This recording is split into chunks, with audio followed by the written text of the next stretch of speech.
Yes, my friends, we are back with chapter 2 of the backroom chat, my friends. Na nikiona huku naona ni kama uko kwa umbali, niko kwa umbali, wacha niwalete kwa ukaribu kidogo. Nataka kuwakaribisha man. Nataka kuwakaribisha kuja chapter 2, my friends, chapter 2. Na kando huku, tuko na nani?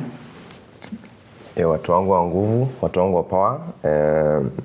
Another evening, another good time to have conversation, man. To have a conversation with you guys. So kwa majina mimi naitwa Enoch Teddy. Watu kwa mtandao wanitanga Ted, Big Ted, Jimmy mrefu XS. So yeah, I hope kenye nita spotlight itakuwa of meaning ama itakuwa of great impact to your life. And with that, see tunaweza anzisha show sasa.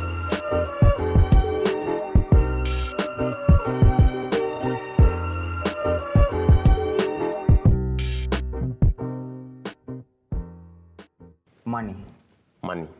Nilikuwa nimeketi kwa gari man, nikapatiwa mbaula kama change. Kwenda kuangalia idoa maana. Kwenda kuguza hivi man, icho man, iko hapa imeandikwa 220 Ulipata ile mbe ama ile mzee? Unajua kuna kwa ile mpe na kuna kwa ile. Nilipata ile mzee. Ile mzee? Ile mzee imeparara. So niko like hii mbao ati mbao. Hata sasa nimelipa 80 bob kwenda tao. Mnirudishia mbao. Na nikachuma tu amenipatia mbao. So leo tunasema badheni hivi. What's money? What is cash? What is cash? How do you find money to you? Hiyo ndio barabara tunakuja kusolve kwa sababu how you define money depends on how successful you are going to be. True. Very true. So money, money, pesa wewe kwako ni nini? Okay, so niko na several definitions of money. Okay. Rich man's definition. Acha tu. Okay. Tuanze na poor man's. Okay. Nitasema zote mbili. Hasa ni wewe sasa, according to wewe sasa, ndio utaamua sasa udefine according to your purpose. So tutaanza na hii.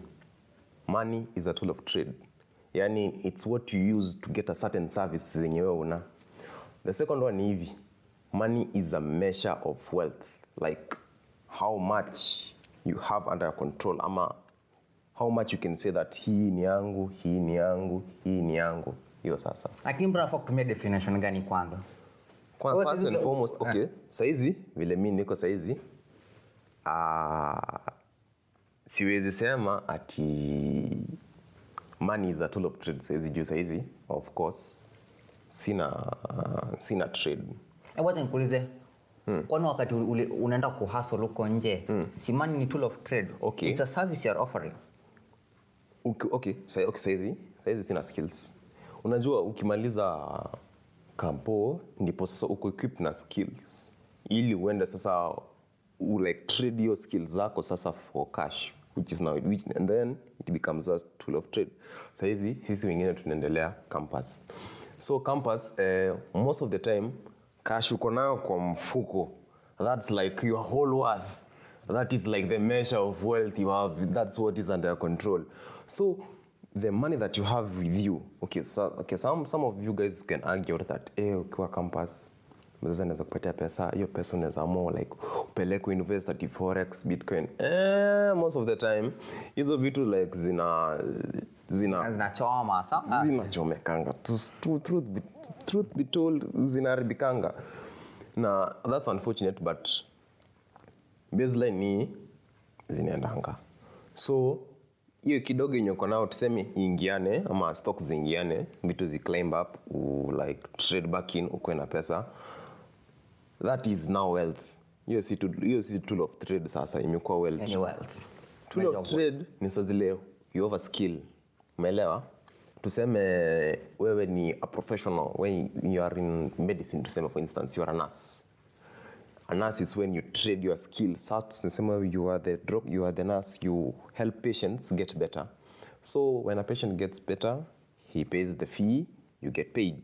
So hiyo sasa umepata, it becomes a tool of trade because sasa wewe ndio unaweza decide what you do with that money.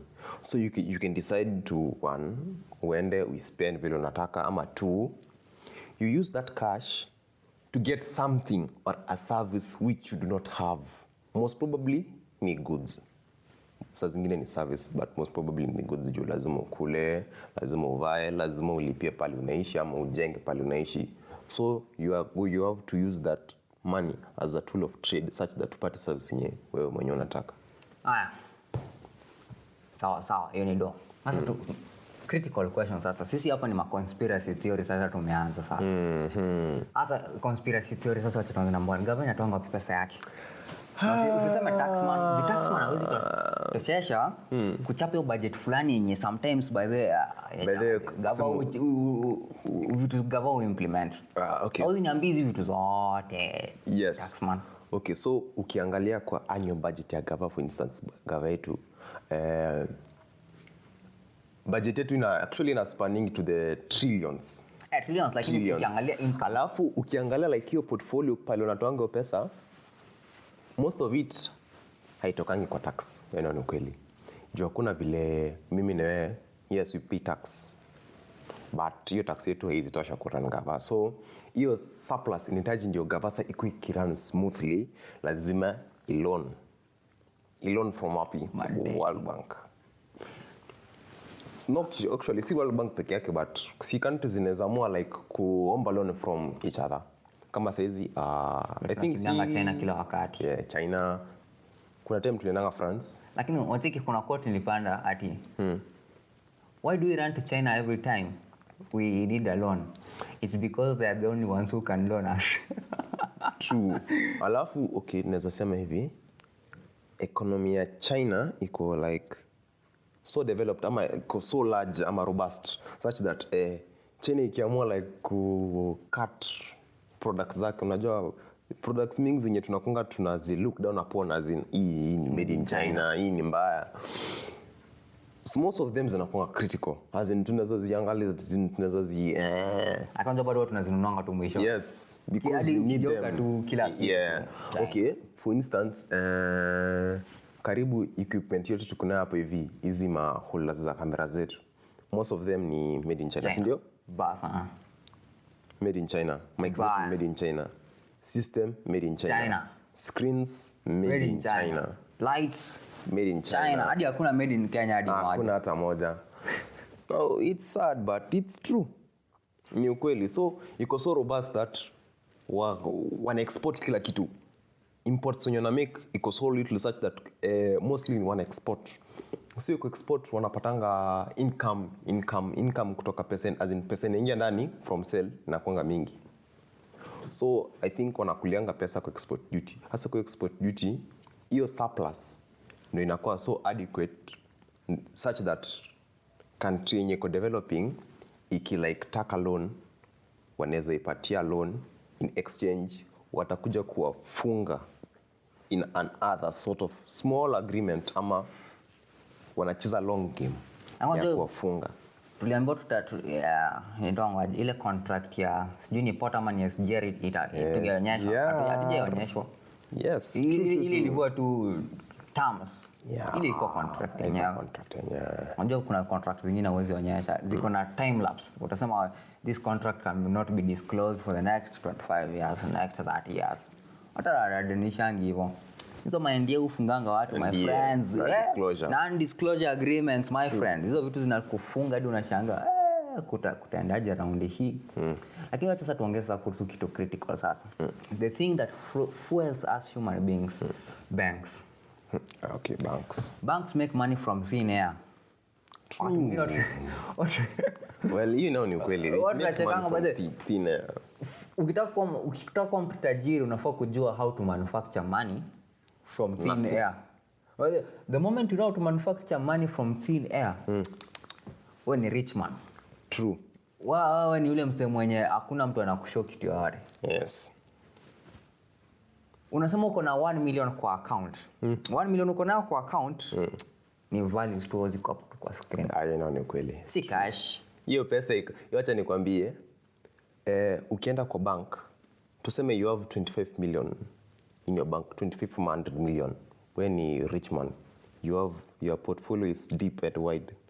So pesa una pullingi monthly ni mingi such that unaweza accumulate kama hivi 10 to 5M per month. So day utaamka useme I feel like touching my money. Nipatie zangu nataka kuoga kwa swimming pool ya pesa yangu. Nataka kuangukia pesa yangu. So the moment you go to a bank and you tell them I want to draw kitu kama hivi 50 million, nataka 50 million yangu. At that exact moment hiyo pesa wananga. Well, truth be told, pesa wananga. But any bank inanga pesa. Inanga pesa. At hand inanga pesa unless ni CBK. Hadi nikidhani hadi CBK inanga pesa. Hebu imagine. Okay, iko now but haitakupatia on that instance. If you want any bank to follow, what do you do? Make people run for their money. Unawaambia aje cheki, hii bank haina pesa. Hii bank haina pesa. Kila mtu pesa yenu inatumika kufanya kazi hapa. Kila mtu withdraw pesa. The moment bado unafanya hivyo that bank ceases to exist. But then nasikia inaenda sijui kuna jina walitumia. Sijui for handing, sijui for kuna kitu about receivership. Inaingia sijui ndo receivership by the CBK. Assets zinakuwa freeze. But then ninashanga kuna ile bank iliangukanga na pesa ya watu. Sijui ilikuanga bank gani ile. Mimi nimesahau jina yake. Chase Bank. Okay, recently Chase Bank ndio iliendanga into receivership. Yeah. Wali declare bankruptcy but later on silifunguliwa. Lakini sasa hao watu walikuwa na mamilioni kwa hizo accounts zao. Obviously walirudishiwa pesa na interest. Okay, the moment ilirudi obviously kuna compensation. It's not much but iko. Juu na wali inconvenience. Juu kuna like time, hiyo time yenye bank ilikuanga like under bankruptcy. Kulikuwa na kama mtu mali alikuwa na like a large sum of money kitu kama hivi 10 ama 15 million yenye yuko bank. So hiyo time alikuwa nasikia kuna bankruptcy, anadai pesa yake, halafu bank katakuwa pea. Unaona sasa? Man, you have to pay. So yeye akiamua ku like sue bank such that nyinyi mlisema you're going to keep my money and anytime I want my money I'm going to have access to my money. So anaweza amua ku sue for what? Damages. Inconvenience. Na upon suing, si unaweza make bank from that. Na plus hiyo inaweza deform nitongaje CV ya bank. The way people look at the bank. But then most banks was zina rebranding after any major defamation issues ama disinformation ilifanyikanga. They have to rebrand but enjoy the kitadi what most were getting. Ndo kusucceed kwenda mbele my friend. Ukisikia by the jina yako imeharibiwa tu kiasi tu hivi. My friend, rebranding inakuanga quick. Safaricom wanafanyanga hivi. Telcom unaona walitoka Orange wakarebrand wakakuja ilianza U ikaenda Orange ikakuja Telcom. Na I'm very sure kuna kiishi anything bad that will happen wata rebrand to then. And to rebranding tu inakuanga huko. Like for you to maintain that public image. You have to. Anything that you do, my friend, rebranding is key. Rebranding is crucial. Hey, lazima useme by the way we are under new management of which management I can't remember. Management wetu badilishanga ni wale watu wako na cheo. Yes. But hao watu wengine wako push papers huku chini. Yes. By the way unjua, let me tell you by the government by the way government see officials. Government ni wale watu wana making sure that the policies which are there are being implemented. Now that's the government. The government are the faceless people whom you don't see. Or most of the times you don't interact with. Ni wale watu wenye wako na middle class people wenye wako na 9 to 5 job wenye ikifikanga 4 yuko nyumbani na watu wake, ikifika saa 2:30 yuko kwa ofisi. Anatumia matatu. Hadi sometimes anaweza kuwa amekaa kando yako kwa matatu. Huyo msee huyo ndio gava. Huyo msee ndio anahakikisha kuwa mambo ni shwari.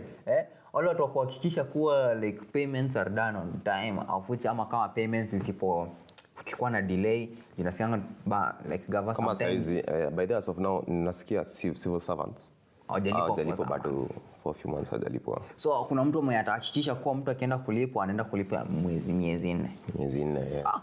Speaking of which, wacha tuongee tu kuhusu pesa. Unajua yote ni pesa tu. Still money. Ni pesa.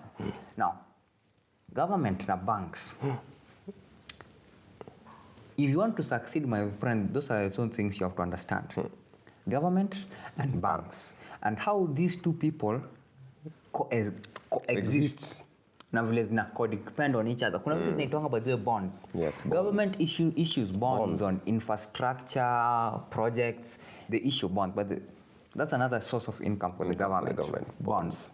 Na unajua watu nafikiria by the bonds ni nini? But movies mingi baadhi zimetengenezwa za bonds that is a 1950s the US bado they are still in circulation right now. Tunashanga by the bonds ni what are bonds? Bond ni deni. Watu kwambia bond is not nothing else. Bond is ni deni. Now naweza kuexplain aje? Think of this, kuna central bank, kuna bank na kuna gava. Si ndio? Gava inataka kutumia do. Gava inaenda kwa CBK inasema CBK I want money. CBK inasema we don't have money. But we have to manufacture money from thin air. So what do? Inaenda tafuta bilioni mwenye ako na pesa. Inasema oya man, cheki. Tutakupatia bond ya 10 million ama ya 100 million ama ya 1 billion ama ya 50 billion. Yani hiyo pesa yote ile. But unajua kuna standard watakupatia tuseme bond ya $500,000 itafika ama ya 10 million itafika yote. Wala kwambie you will take these bonds and you will keep them for a period of certain amount of time. Utakuja cash in after a certain amount. But ndio maana by the bonds za unasikianga za US za 1950s ndio watu wanakuja cash in size. Kwa sababu you know ni kama maturation date imefika. So bank ina offer by the bond na ngoja maturation date. So rich man anachukua, but then the one that the rich will continue to be rich. Amepatia ananunua bond. Na unajua ananunua bond kutoka kwa CBK. CBK. Na unajua CBK ni kama government. Si ndio? So anachukua bond. Unajua hauwezi ruka bond.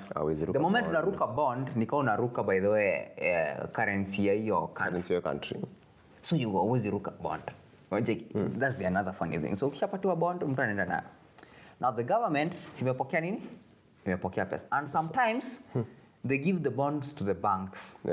Sometimes. The banks themselves, the banks themselves buy the bonds. The bank themselves buy the bonds. Lakini kumbuka banki ikinunua bond inanunua bond na pesa ya nani? Pesa ya nani? Pesa yako. Si ndio? Lakini kumbuka hivi, pesa yako lazima ifanye nini? Lazima irudi. Of which, wacha niseme hivi pia, side note. Ponzi scheme. A bank is a well-designed Ponzi scheme. Mtu anaweza sema unaharibia jina bank nini. By the way, elaborate Ponzi scheme nini? Labda kuna wasio aje Ponzi scheme nini? Ponzi scheme ni hivi, there is no source of income. Source of income inakuja from new customers or from new like people who are depositing their money in. So, you know, banks zimefungwa zisi trading like zisi kwenda business. A bank cannot own any form of business. Ni maana zikiseize property ama the first thing ni auction. Na ziki auction, as the auction the price ni kama tu unasikianga BMW inauzwa sijui 2 million. Unashanga how Benz inauzwa unashanga Benz inauzwa 2 million. Na in actual sense ukikuja ku like value gari to its worth as in upon the mileage yenye imekula it's not normal. But you know the main bank like they have to receive the money like wanapokea ile do yenye ulimekosa kulipa. That's the main. Ile yenye ukuposa plus interest yenye ulikuwa unafaa kulipa hiyo ndio anachukua. That's why they seize your assets. Yes. Ndio hiyo sasa. Ndio maana usoi nunua gari na loan. Back to the side note. Any side note. Now back to the Ponzi scheme. Bank inakuanga na always new customers, usipende. Always, and there is always money coming in. Sindio? But there is always new customers. And after now, the middle class has been lied to that they have to save money. Sindio? Yes. Now, middle class save money, inamaanisha that source of money for the bank to buy bonds from the government. So inamaanisha wanachanga pesa. Wanachanga. Wewe ukisave do, unachanga pesa on behalf of the what? Of the bank. Na wewe hiyo ni kitu baadhi si watu most atakwambia. Sio ni fact. Wewe ukiendelea ku save do unasema utatumia in the future. Hiyo ni bank money as in the more pesa inaendelea kwa mfuko, the more purchasing power inaendelea kupungua. Na pia tena unajua ni inflation. Ndio maana saizi ukicompare like 1000 bob ya saizi na 1000 bob ya back then, hata kama ulikuwa like in primary ama in baby class, 1000 shillings ya back then ilikuwa inafanya a lot more. Inafanya vitu a lot more. But saizi you can barely fuel a car. ukisema tunataka kununua unga na mafuta bradi mafuta yenyewe itoshi hadi za moja haimesema mafuta inaisha yote. Acha turudi kwa Ponzi scheme sasa. Hii Ponzi scheme. In short ni inflation, so purchasing power ya pesa yako inapungua ukiendelea kuistore kwa bank. Na bank unajua kwa sababu unajua kuna inflation, wao ndio wananunua bond kutoka kwa CBK. Wanaleta hiyo bond wanapatia CBK hiyo cash inaenda kwa government. But now the bank inakuja baadaye. Unajua sasa unajua ni bank na government they are in cahoots. So bank inakuja baadaye inasema by the much 20 years imepita. By the kama bonds I think zilikuwa offered in the 1990s. But I think they are due, they are already matured. So I think it's about time to be cashed. Now by the kuna wale billionaires by the wazee mnaona wameishi by the kutoka hizo maenzi. Right now they are cashing in their bonds. Their mature bonds. Now they are cashing in, remember this. Hakuna pesa yenye CBK iko na ndoo ya kukupatia. So how do they pay you your money? It's easy. They print money. My friend. They have to print. And you know they created money by doing what? Creating the bond. That's how they created the money out of thin air, that bond. So wanapiga order inaenda kwa kama ni US inaenda kwa the mint. Mint ina print pesa. Kama ni hapa Kenya si wanapiga ni Germany. Ni German? Ni Germany ama ni Singapore. But I think recently tulianza kujiprintia pesa ama hapana. We don't trust ourselves to do such things. Maybe, I'm not sure. We would tafanya research. But in short, we make an order for cash. Na make order na inaingia, na bolionea anapatiwa pesa yake. Bank inapakienda kidai inapatiwa pesa yake. Hivyo sasa ndipo the purchasing power pesa yako inaanza kupungua pole pole. Na mwenye ulisave hapo middle class man unaendelea kuwa maskini. By the way, wanasema if you want to know the real state of the economy, ask the middle class. Wacha nikwambie, let me describe the middle class for you. Middle class ni yule mtu ananunua mkate kila siku. Watoi wakule. Middle class ni yule mtu ananunua unga bundle. Akiendanga shopping ya kupika ugali usiku. Hiyo ndio middle class. Middle class ni yule mtu ananunua sukuma ya mbao. Yes. Ya kukula sapo, hiyo ndio middle class. Na wakati mwingine atanunua maziwa mala, na wakati mwingine atanunua mayai ya kule. Huyo ni middle class. Na wakati mwingine ataamua acha kule nyake. Na occasionally on a weekend ataamua kukula chapo. That's a middle class. You want to know the real state of the economy? Don't ask the rich man. Yes, rich man, acha nikwambie. He will lament, unga ni expensive, mafuta yamepanda bei, but guess what? Every day atakuwa anaamka asubuhi, he will always have his table will always be full. Mtu anakula pancakes. He will always be driven in a vehicle fully fueled. Mtu anaendesha V8 full tank asubuhi. Yes. He will only as an year atakuja kurealize mafuta ni expensive, sasa ile driver wake atakuwa na lament. By the way, making small talk with him. By the way, mafuta imekuwa kasi. Hii mafuta imepanda. Jana nilinunua mafuta. No. Sasa wakati nani analiment anakuja economy imepanda, time yenyewe ama expense yake inakuja kwa meza yake. Inakuja anasema wataka kuniambia kwa hii card nilikupatia unaweka 15k kujaza tank. Si nikidhani ilikuwa 10k. Sema mafuta ilipanda anasema ni sawa. Anasema okay, I just have to adjust. Ndio. Lazima balance sheet ikuje na ka profit kidogo. No. Masaibu, let me tell you this. You want to be a rich man, you need to have the mentality of a rich man. Not, this is all money. Ukichukua by the mentality of a poor man doesn't like to take risk. Risk, by the way, we want to minimize risk. A poor man will always atakimbia zile assets anajua like ziko karibu. Yeye atanunua stocks yenye kila mtu atanunua. And let me tell you something about stocks. Hii kwanza Mr. Teddy ndo alikuwa ananielezea hivi a few days back. Ile wakati mnasema by the stocks hii hapa ni mzuri, by the zinaleta kama Bitcoin na hizi coins zingine. Kuna time by the zilikuwa zina increase value. They were really good. By the hit is in all time high. Ilikuwa like 69k USD. 69k USD plus change. About $69,000 US. So that's about 6.9 M Kenya shillings hapo 7M. 7.27 M hapo hivyo. So at that time ungeamua kununua Bitcoin at that time. Sasa zile wengine wanauza, people are selling. Uliambiwa these are good assets right now, they go for 6.9 million. Alafu unafikiria this is really good. Sasa zile wengine wanasema asante Mungu, wacha nirushe hizi vitu. Sasa zile wengine wana sell, wewe uko hapo hivyo busy una buy. So sasa zile mwingine alikuwa na cash in like 0.5 ama 1 Bitcoin alikuwa nayo. Cash in. Sasa wewe sasa ndio ukanunua. Na tena what within like within that week silly drop by the alafu saizi imekuwa tu in its all time, imekuwa tu ikiendelea tu kutremble kwenda chini yani inapanda juu but inaenda hapo unanunua kidogo alafu inarudi chini. So unashanga man, so kama huko short stock zako your time saizi unalia bro, saizi imeanguka from 6.9k saizi iko 28k, na saizi sasa ndio the favorable time kununua. But unaweza argue 6.8k si itaendelea kuanguka. Acha nikwambie fact ni Bitcoin itaitoka, itaanguka yes, but ultimately lazima itapanda tena. Sasa zile iko low saizi it's a risk investment.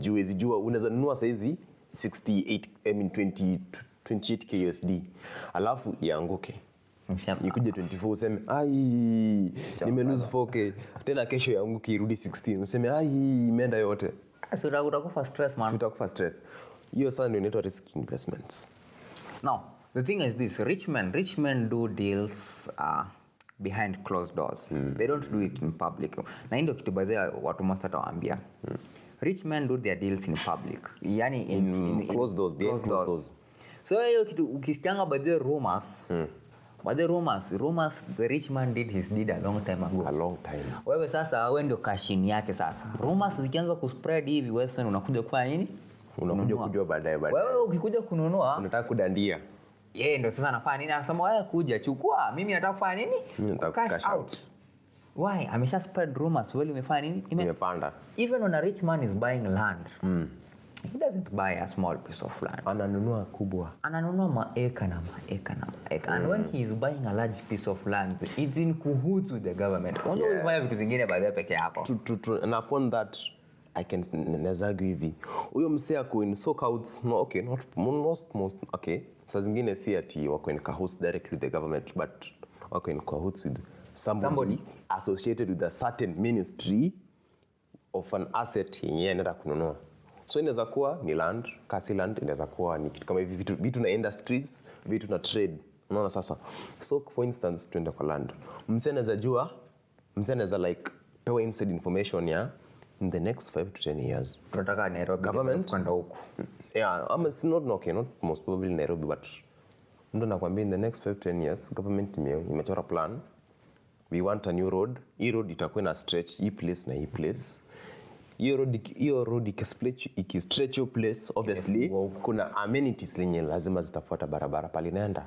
Pale barabara inatembea lazima kutembea stima. Pale stima inatembea lazima kutembea maji. Na mali maji inatembea.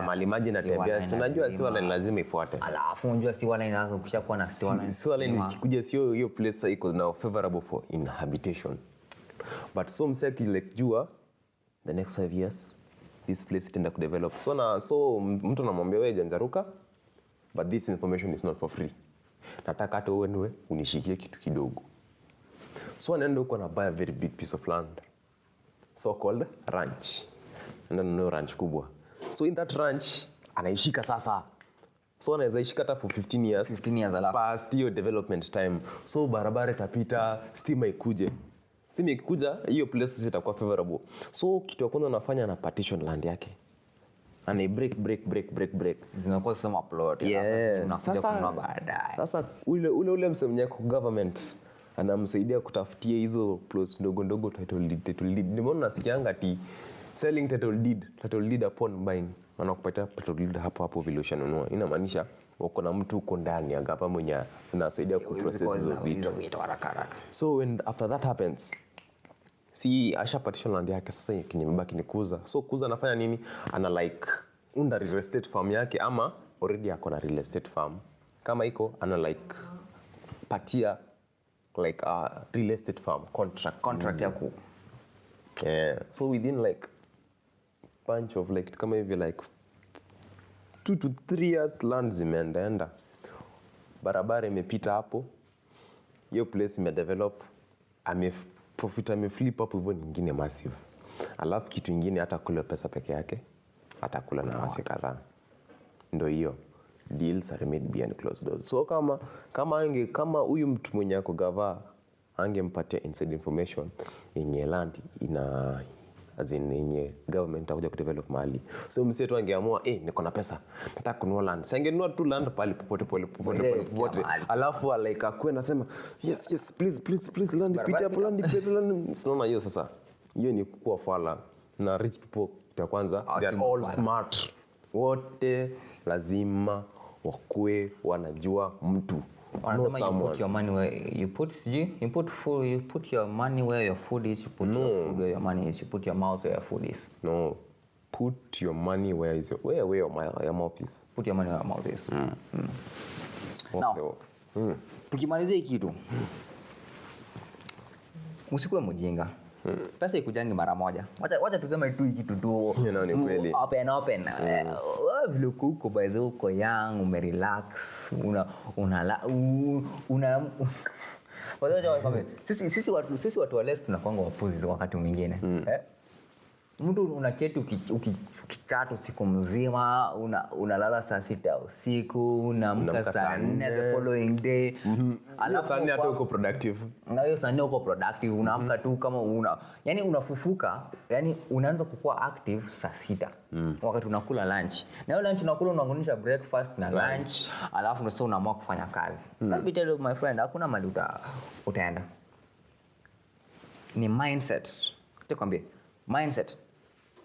When you decide to do something, do it to perfection, si ndio? Yes. So ukiona vielea, unajua vimeundwa maana. Ukiona mtu ameanza kuendesha baadhi ya magari zake, huyo mtu akuanze juzi. No. Huyo mtu alikuwa na plan kutoka zama. Huyo mtu baadhi alifika hustle man, alafu akapanda pole. Hadi wewe my friend usiende kuruka man. Hadi wewe anza chini, chafuka kidogo. Chafuka lakini usichafuliwe. Wacheki. Chafuka lakini usichafuliwe. Jichafue kidogo lakini usichafuliwe na msemo mwingine. Wachafuka, build your things. But then unajua wakati nyumba inawekwa foundation, that's the ugliest sight you can ever be. Kwa sababu unajua wakati unasema hii nyumba itaitokeaje kuna hii huko. By the plus hiyo ube huko chini ile moyo zinatumika huko purely and shaped. Zinakuwa different colors, different types. Zinakuwa super heavy na hata watu wenye wanafanya kazi kwa foundation hawezi compare msana anafanya kazi kwa foundation na msana mwenye anafanya kazi kwa electrics. By the way, hawezi. Juu ya foundation in short yeye anafanya kazi na uchafu. Inaweza time he works with the earth. So where do you are man? So hata wewe ndio uko successful. Siadi unajua hadi wewe lazima you need to go down. You have to go down. You have to take risks. Sometimes huge risks, sometimes small risks, but don't take unnecessary risks. Yes. What? Unnecessary risks my friend, chora line. Chora line. Acha kwambie Mungu hawezi kufanyia vitu zingine. Vitu unaweza fanya na mikono zako Mungu hawezi kufanya. Unalala hapo unasema Mungu akupatie food kutoka mbinguni. Bro, wewe endelea kusema food itoke mbinguni. Si lazima ujitume. Lazima ujitume. So don't be arrogant, don't be foolish, don't be stupid. Especially men, especially young men. Put your emotions in check. Put your ego in check. Unaenda na ego. Let me tell you something. Ego yako itakupeleka mahali. Hiyo kierere uko nayo hakuna mahali inakupeleka, full stop. Kierere inakupeleka wapi? Hakuna. Kierere kwanza itakufanya uache nyuma. Kwa sababu people don't watu wanakuwa isolated because of your attitude. Hii kitu kingine, attitude. Alafu pia kimbele tena. Acha kimbele man. Wewe ni mwanaume na uko na kimbele, uko na kierere. Baadhi ni topic nyingine tutakuja kudiscuss na serious note. Kierere. Yaani umeandikwa job mara ya kwanza unakuja na kierere. Kierere bro, na hata hujajua you haven't learned the ropes na uko na kierere. Wewe unainua mdomo na masuggestion. Bro, kuna mahali utaenda. Let you be taught by the maestros in the field, by the people who have been there, by the people who know how money flows, by the people who know how things are done. Then offer your opinion. Mtu akitaka kukufunza badala utagain do, wacha kierere. Mdomo si utulie kwanza uelezwe. Alafu kitu kingine utapata for instance like watu wanaambiwa sure betway, but msee anasema mimi siwezi. Nikwambie kwa nini? Kwa sababu utapata kuna class yenye associated na profession yenye hutaki. For instance hizi kazi za mikono, like kazi za skills za mikono, kitu kama hivi woodworks, carpentry, woodworks na carpentry, upholstery, mambo na kushona nguo in short. Upholstery ni vitu mingi, hizi viti, yani kutengeneza hivi vitu, mechanics au pia bodyworks watu kuchomelea wale. Hizo bodyworks and fabrication. Crafts. Okay, hizo acha tuziweka na fabrication. By the way, hizo vitu ziko na dogo, lakini pia zinahitaji sacrifice. Sasa ndio hiyo kwa sacrifice. Na pia ndio ufanye hizo vitu unahitaji skill. Jua hakuna vile nitaenda tuseme ati umejituma wewe ni carpenter, unataka kuwa carpenter na ujui skill ya kukaa wood. Hauna experience ya kujua which type of wood is best suited for which furniture. Ama niende kwa fabrication. Na unajua kuchomelea chuma mama. Ndio hiyo sawa. Unachomelea je gate hadi mlango, hadi kuchomelea chapi.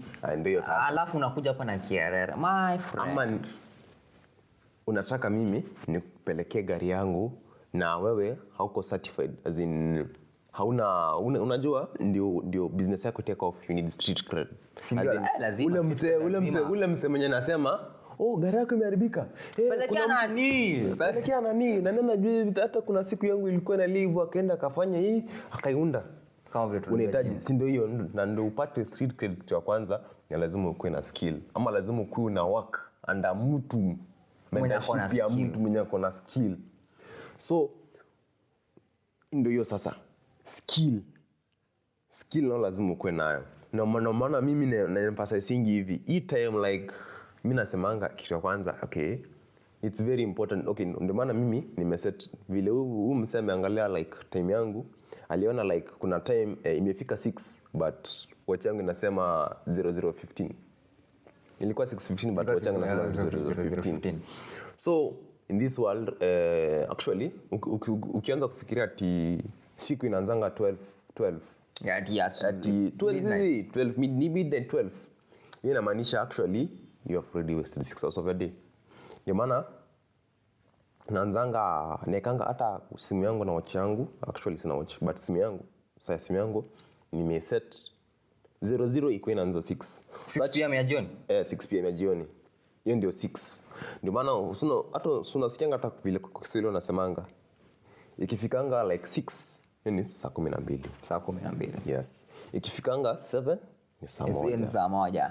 8 saa 2. So mimi ni hivyo but sasa yangu kwa English such that najua nikiamka like 12 saa 12 asubuhi, hiyo ndio time kwa watch yangu itakuwa inasema 12 but in actual sense ni saa 12 asubuhi.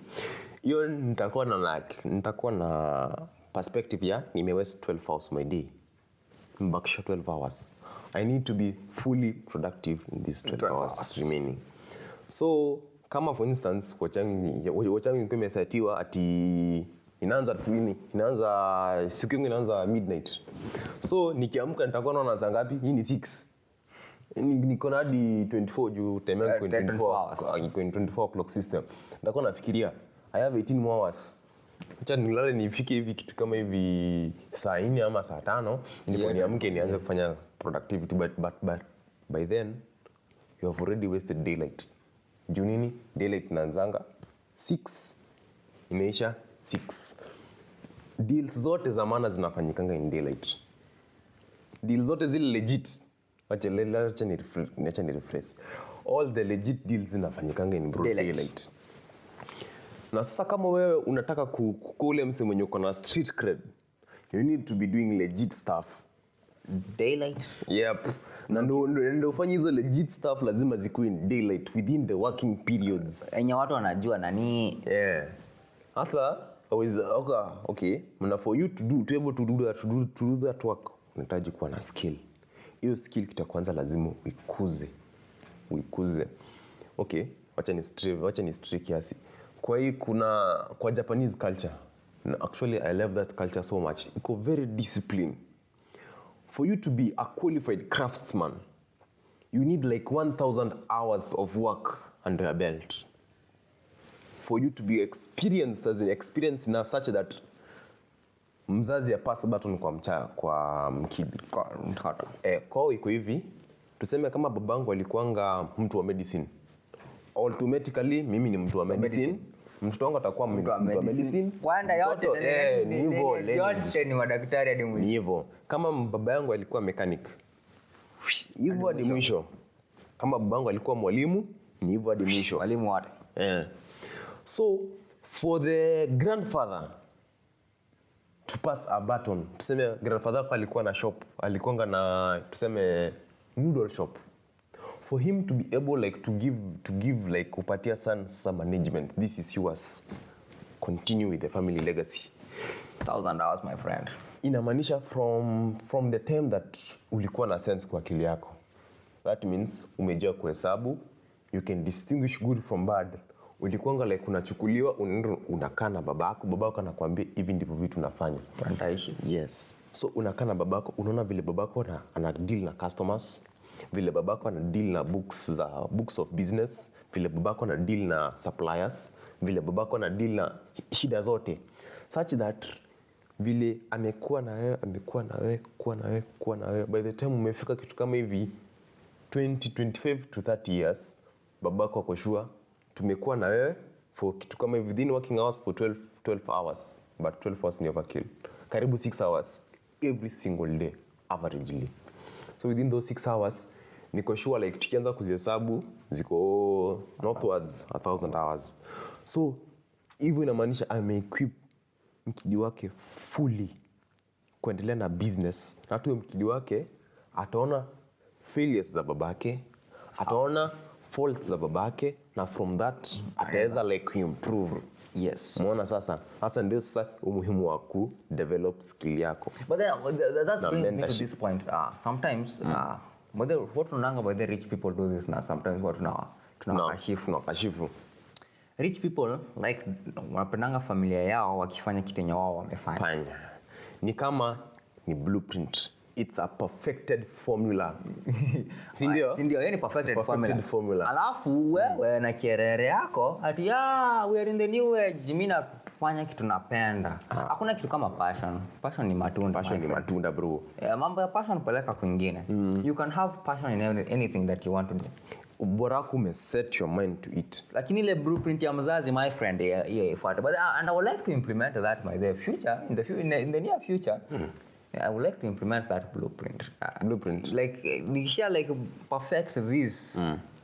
Rich people do that. If rich people do that, the son of a banker is a banker, my friend. The son of a businessman is a businessman by trade. Why? Kwa sababu unajua like mzazi yake tu anamculture that. Anamcultivate, anamnacha, anammold such that mindset yake, tuseme kama yeye ni banker, mindset yake ni mtu anafanya kazi kwa bank.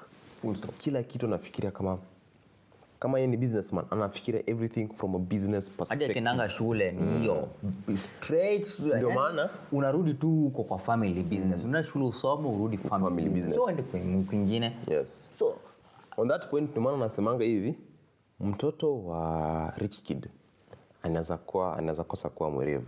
Lakini anaweza kuwa by the danda. Yes, anaweza kuwa academics danda. But kwa sababu baba yake alishafanya the heavy lifting for him. He cracked the formula. Inamaanisha huyo mkidi watoto wake kitu ya kwanza hawatawala njaa. Nikwambia kwa nini? Juu babake he will teach him the trade. Juu hakuna mzazi anataka mtoto wake aanguke. That's a ni fact. Kila mzazi anapenda mtoto wake. Hakuna mzazi mwenye atatakia mtoto wake alale njaa. As long as it's a family business, my friend. Family business, you have to learn the craft. Yes. Hata uende usome medicine, mwisho utarudi tu kwa biashara ya familia. Atakwambia uende usome, ukimaliza ukuje certificate toka kwa ukuta. Ndio certificate hiyo ni achievement by the way. Kuja tuseme yenyewe ulisoma medicine, wewe ni daktari, lakini fanya nini? Into the family business. Into the family business. Ama utapata like atakuwa anafanya hiyo kazi ya udaktari on the side, ama atakuwa na hospitali yake, ama his or a small clinic. Lakini hapo family kando. business But bado family itasimama. business will be like the Priority. primary source. Yes. Primary source of income yake. So msikuwa na kiarere. Think like a rich man, don't think like a poor man. True. Alafu kitu ingine, take time to cultivate yourself. Watu wengine ni ile ati unasemanga ati hakuna job. Kweli ni ile actually kuna job. Kuna job kwa wale watu wenye wanajua craft yao. Yes. Craft yako ni really really important.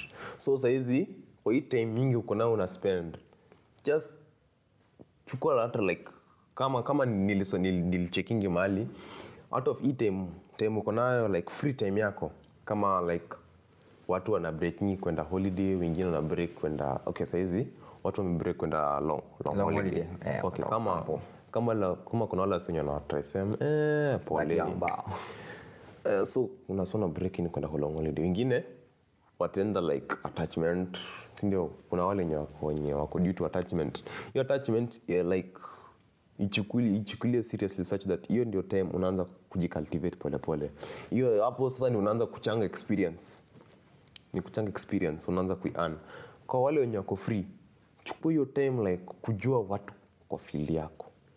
Anza kujifamiliarize, jua okay, I am going to do this. I'm going to take this course.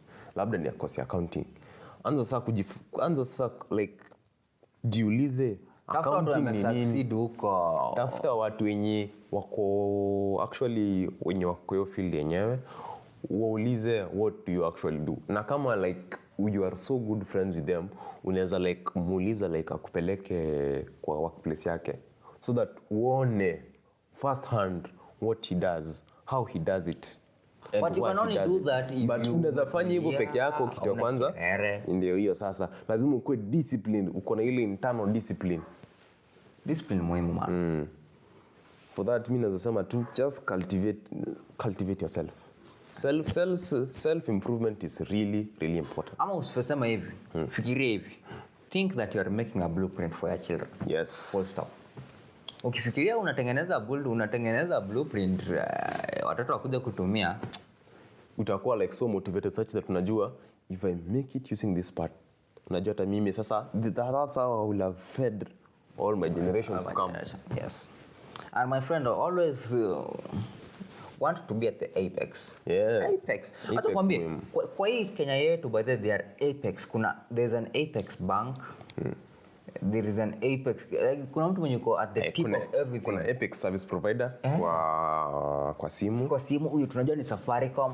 Hatufichi ni Safaricom because they have the money transfer, M-Pesa.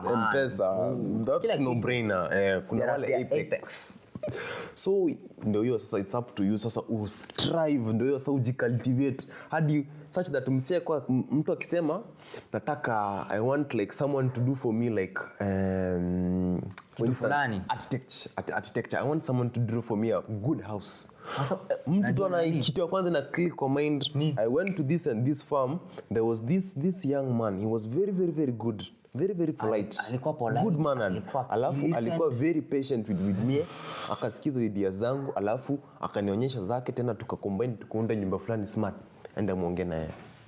But you can only do I know this good doctor, Sivo. I know this good CEO peke yake. I know this good doctor who I took my son to. Akaenda akauliza like my son what was wrong with him, plus akachukua inputs zangu together, akaprescribe dawa, mtoto akapona. So ndio hiyo, cultivate your skill ambako ukue apex, ukue like the peak. Mtu akifikiria like any sort, as in mtu akifikiria any faculty ama school, yani akitaka kufikiria anything pertaining to your field, mtu akifikiria like your occupation, mtu akifikiria occupation fulani, your first name needs to shoot up, ama you need to be among the best.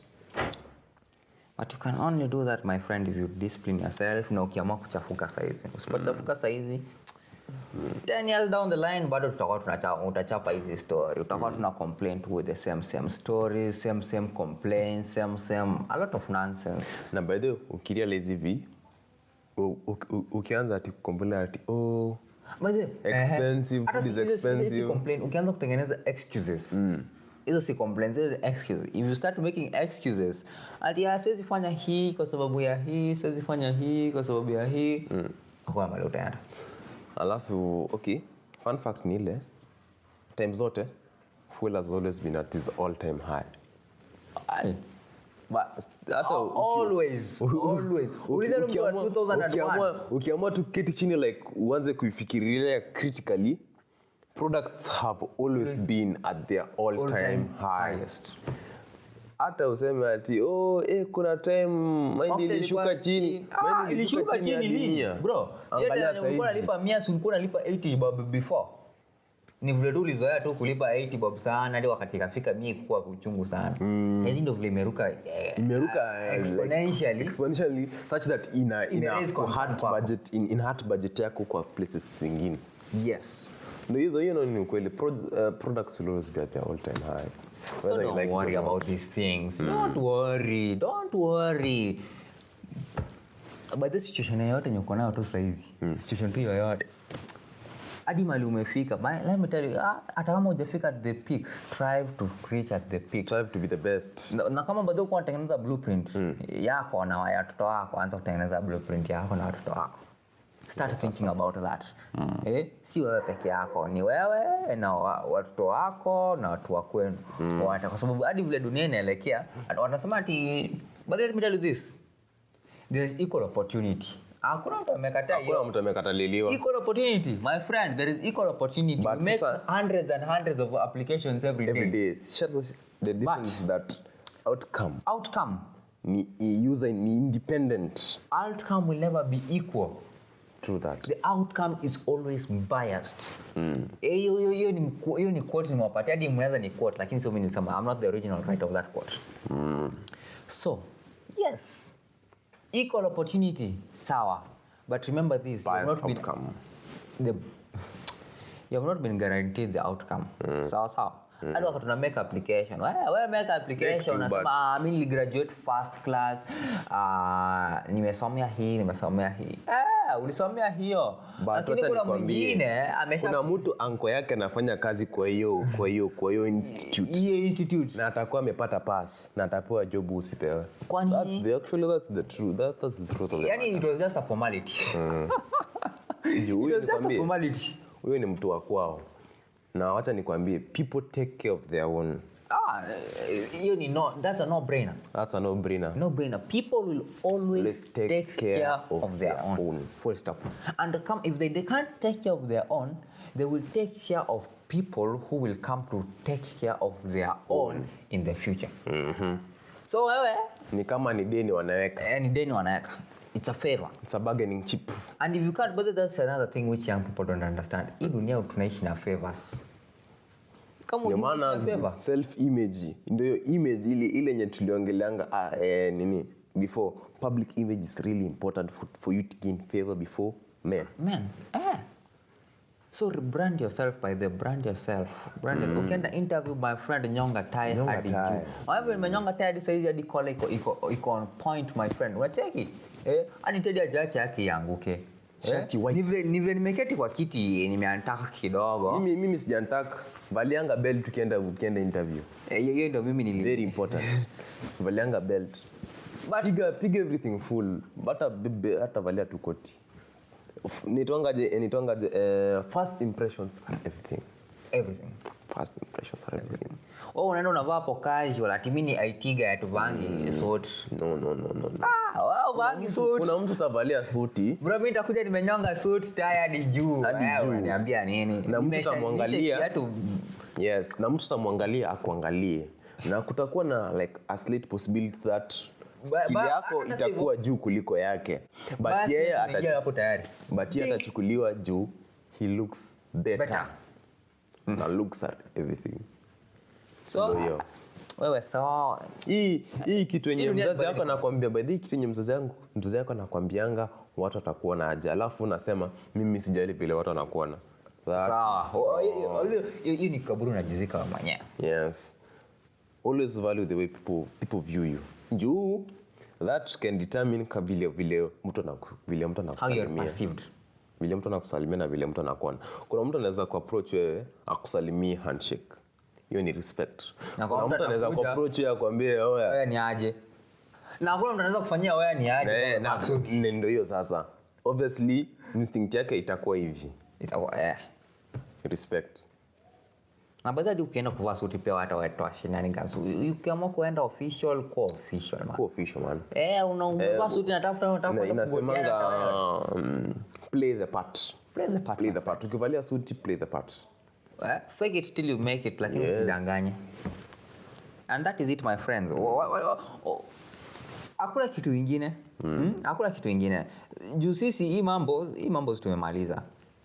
So that's all for today. Rather for this session. I hope mmekuwa educated. Hata si educated. I hope unajua si educated. Sisi tunawachanua. Hii education mlifahamu hizi vitu zingine mmeambiwa huko kwa dunia. Mmeambiwa. But so sisi hapa vitu tunakuja hapa vitu tunaiterate. Sisi tunawachanua tume-experience kidogo huku tukisonga huku na pale. Tunawachanua kidogo na msijali maswali ni mingi tutakuja kujibu. Tulianza by the way. Hadi tumeanza kumaliza tulianzia kweli. Hata sikumbuki. Tulianza mambo na pesa. Lakini but this bado tumekuwa within topic. Within topic. Juu for you to get money lazima either one utaanzisha biashara ama utakuwa employed by someone. For you to be employed, kitu ya kwanza you need to look good while you go for the interview. Hapo ndipo looks they come to play. For you ndio upate job during the interview lazima ukuwe disciplined to answer the questions according to what you've been asked. Hapo ndipo ninaingia discipline. Mambo na kimbele kierere. For you sawa umeanza questions vizuri. For you si ndio umeanza questions vizuri umeona yes you look like you know what you're talking about. So obviously kuna tests. Kama for instance ukienda kwa umeenda kwa mechanic kwa yard ya mtu. Yeye ni mechanic umeenda kwa yard yake unasema mimi ni mechanic. Amekuuliza mambo na carburetor, direct injections, fuel pump, you seem to know it. So anakupeleka kwa gari anajua shida, anakuambia diagnose gari. Hapo sasa ndipo skill inaingiliana. You need to cultivate yourself. Hapo sasa ndipo kupatia like opportunity udiagnose gari wewe sasa utakuja with your knowledge and skills that you have pamoja na experience yenye umechanga from your mentors if you had any, but most probably you could advise tafuta mentor. So si lazima but it's advisable kuna. So watakupatia opportunity you express your skill na determine skill yako iko valuable ama iko prized. Hapo sasa ndipo nini naingia unapata job na job inakupatia pesa. Niyo pesa sasa vile unaitumia it determines whether you're going to be rich or utaendelea tu kuwa maskini. It all depends. It has all been a big broad topic of money. So my friends, this is where we bid them goodbye and good night. Kwa sababu sisi wenye tuko hapa sisi tuna deal na time ya East Africa ni saizi na majioni. So my friends, wajanjaruka, wachanuka, do what you gotta do to succeed. Sindio? You do what you gotta do to succeed. Well, put your best foot forward. Always best foot forward. Na kwa hiyo man, tukutane next episode ama ni aje? Next episode wadau. Till next time. See you my friends. Oh yes.